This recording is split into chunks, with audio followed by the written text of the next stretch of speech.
Now, Paul does say, and I'm going to take you there just because I don't want people to get too far away from the premise. In 1 Corinthians 5, it's one of my favorite chapters in the Bible because it's small, it's direct, and it's got so much theology in it. We're just going to go to one point towards the end of 1 Corinthians chapter 5, and I'll read it to you. It's, let's see here.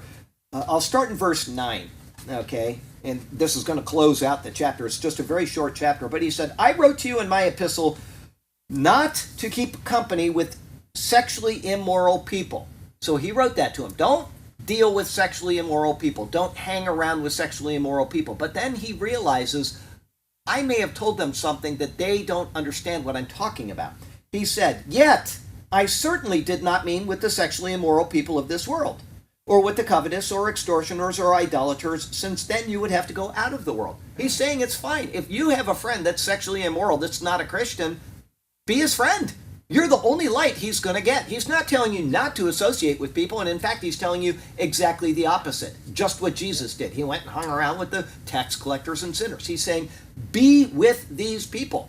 But if a brother, he goes on, he says, since then you would need to go out of the world. But now, I have written you to not keep company with anyone named a brother who is sexually immoral, or covetous, or an idolater, or a reviler, or a drunkard, or an extortioner, not even to eat with such a person. Why? Because now you are with that person, and the person that you are trying to evangelize sees his conduct, and he's got nothing to emulate. Think of what I just said here. It says, we are not to conform to the world and thus be ineffective in our presentation of Christ. If we are like the world, like the guy that says he's a brother, but he's like the world, then there is no difference between us and them. And all they see is, well, this guy, John, seems okay, but this guy over here is just like me, right?